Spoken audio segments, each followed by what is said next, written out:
મિત્રો, આજની વાર્તા છે કાકા અને કાકીની. મિત્રો, ત્યારે મારી વય નાની હતી. હજી તો માંડ મને મૂછનો દોરો ફૂટતો હતો. મને શહેરમાં ભણવા માટે મોકલ્યો હતો. મને હજી યાદ છે કે તે દિવસે કાકા અને કાકીની સમજાવટ કે હૂંફ ન હોત તો ભણી શક્યો ન હોત. બાપુ મને ડરાવીને મારીને નિશાળે મૂકી જતા. હું રોતો રોતો શાળાએથી પાછો આવતો ત્યારે કાકી મને પાસે બેસાડીને બે મીઠી વાતો કરીને મનાવી લેતા. બાને તો હું હોકારો જ ન દેતો, એને ગણકારતો જ નહીં.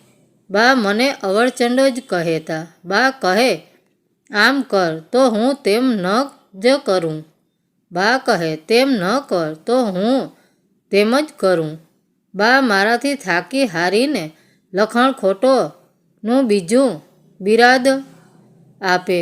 મારા વિશે બાપુને ફરિયાદ કરે. બાપુ મને બાવડેથી પકડીને એક થપાટ મારી દે. હું ભેકડો તાણીને કાકી પાસે જાઉં. કાકી મારા માથે હાથ ફેરવીને છાનો રાખે. હું હિબકા લેતો લેતો છાનો રહી જાતો. કાકીને કહું, હવે હું ત્યાં જવાનો જ નથી, અહીં તમારી પાસે જ રહીશ. બા બાપુને રાવ કરે એટલે બાપુ મને મારે છે.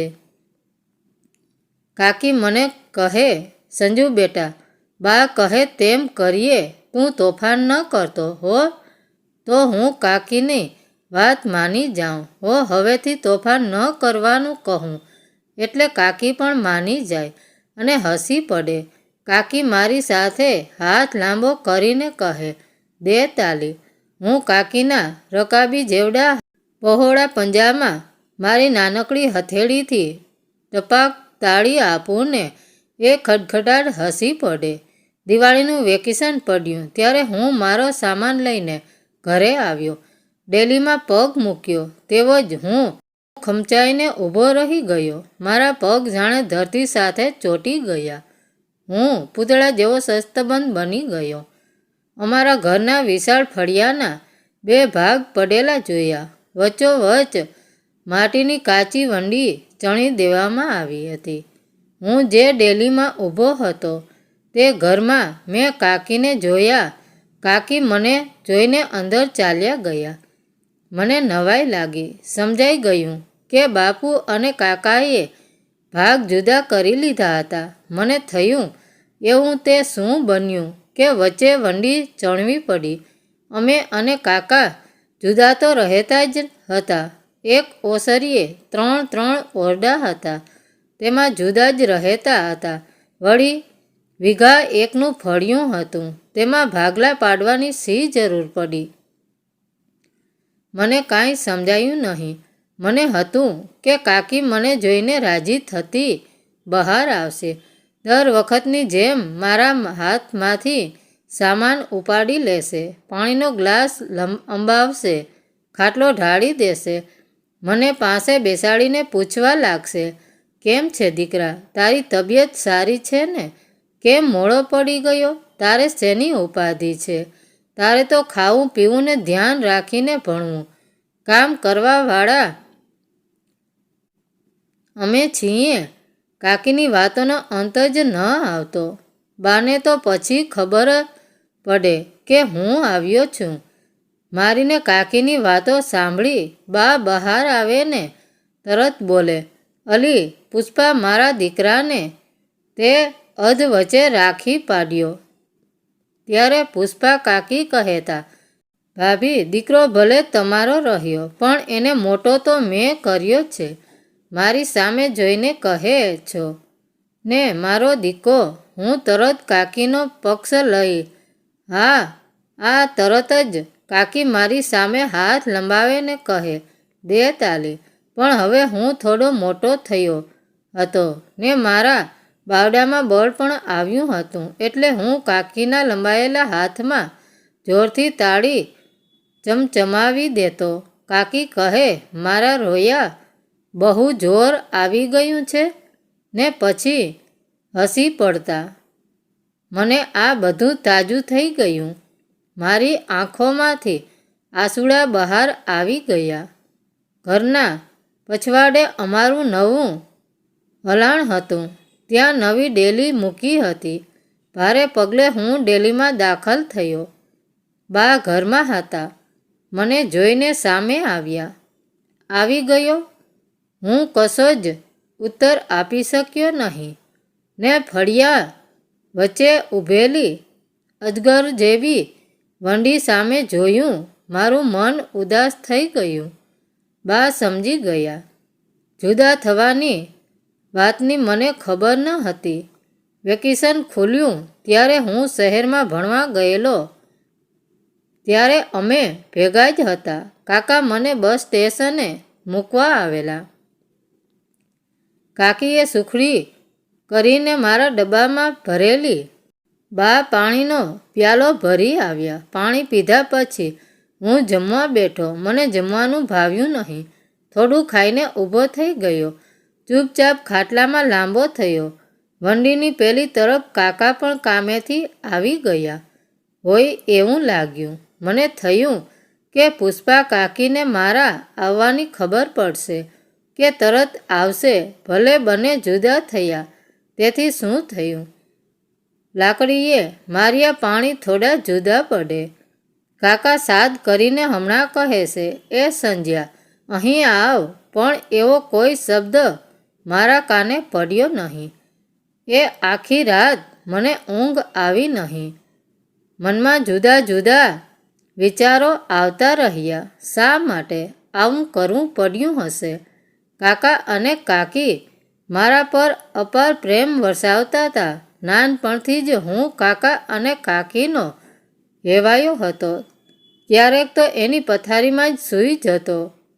જ્યારે હું કંઈક વાંકમાં આવતો ત્યારે બાપુ મને મારવા આવતા. હું ત્યારે સમજતો કે બાપુ કાકી પાસે આવશે નહીં. હું દોડીને કાકીની સાડીના પાલવમાં લપાઈ જતો. બાપુ ત્યારે મજબૂર થઈને દૂર ઊભા રહી જતા ને હસતા હસતા તેમનાથી બોલી જવાતું. ખરો છે હો, અને ચાલ્યા જતા. બાપુ જાય કે તરત હું કાકીના પાલવમાંથી બહાર નીકળું. કાકી સામે જોઈને હું હસી પડું ને કહું, જોયું કાકી? બાપુથી અવાય જ નહીં તો તાલી. કાકી આનંદમાં આવી મારી નાનકડી હથેળીમાં 3 આંગળીથી ત્યારે હળવેકથી તાલી દે ને કહે, જો હવે તોફાન કરીશ ને તો હું તને અહીં મારી પાસે નહીં આવવા દઉં.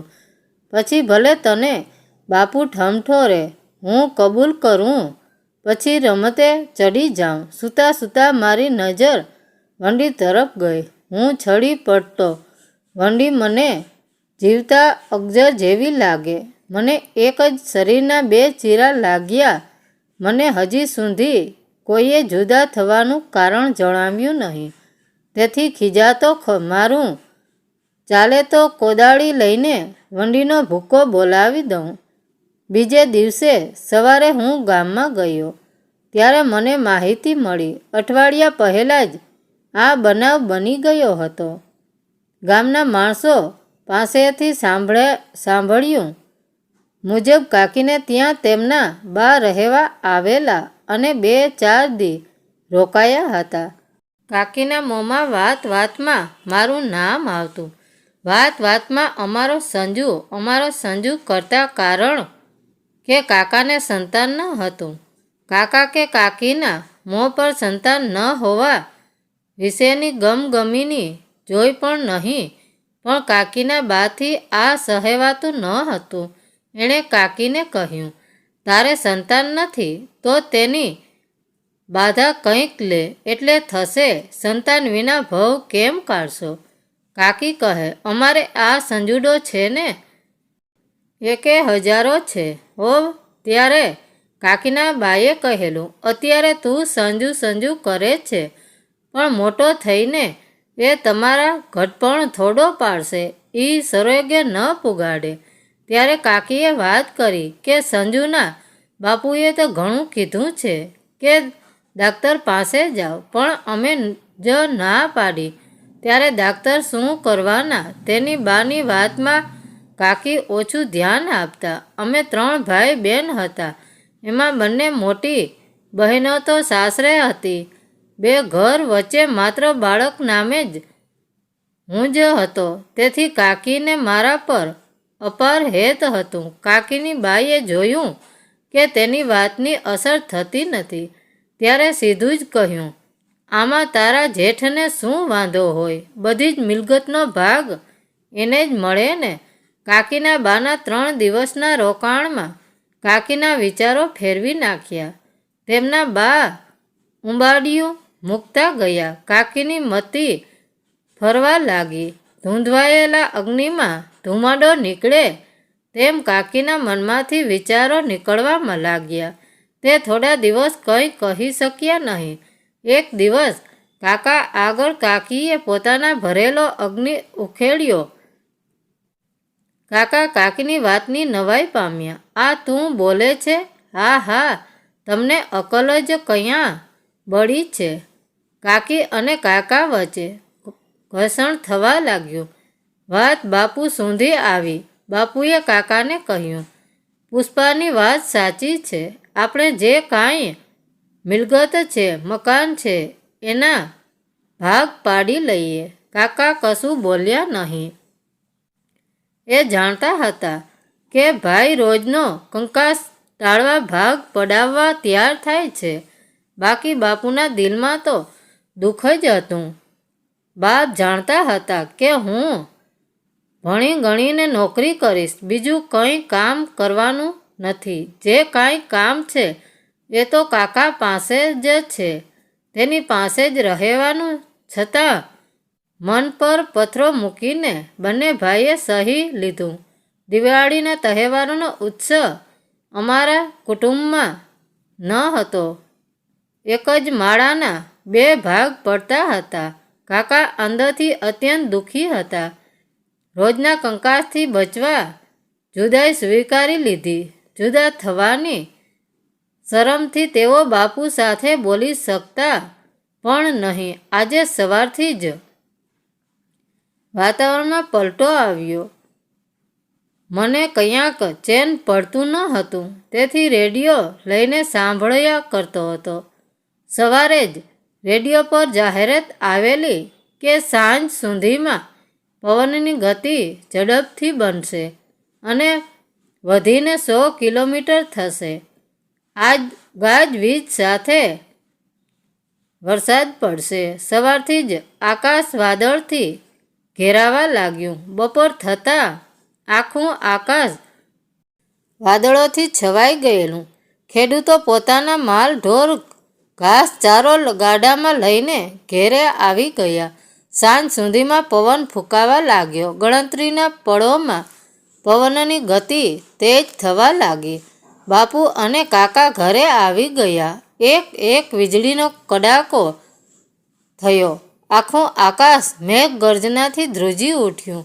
મુશળધાર વરસાદ પડવા લાગ્યો.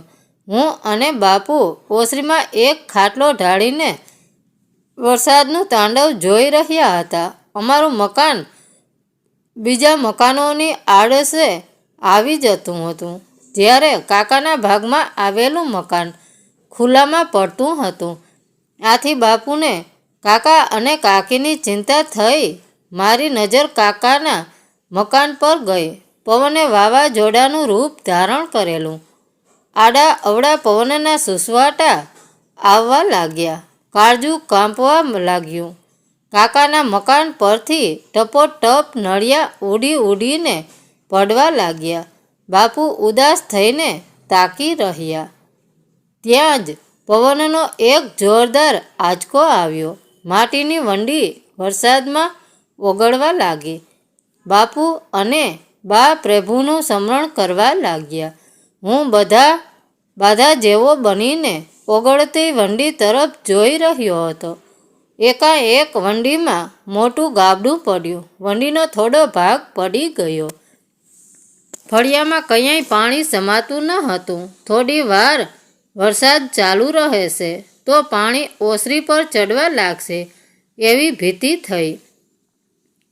વંડીના પડેલા ભાગમાંથી કાકાનું મકાન સ્પષ્ટ દેખાયું. કાકાના મકાન પરથી બધા જ નળિયા ઉડી ગયા હતા. ઘરમાં વરસાદની ધાર પડતી હતી. એકાએક કાકા અને કાકી બહાર દોડી આવ્યા. તેઓ ખૂબ જ ગભરાયેલા હતા. ક્યાંય ઊભા રહેવાની જગ્યા ન હતી. બાપુને ચિંતા થવા લાગી. ત્યાં જ મોટો અવાજ થયો. કાકાના મકાનની ભીત સૂઈ ગઈ. કાકા અને કાકી ઉગરી ગયા.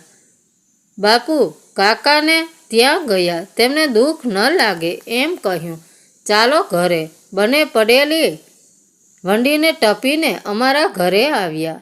ભીંજાઈ ગયા હતા. બાએ કોરા કપડાં આપ્યા. ઘણા સમય પછી કાકી હળવા થયા. પછી કાકા બહાર આવીને બાપુને કહે, પુષ્પા કહે છે કે અમારે નોખું નથી રહેવું.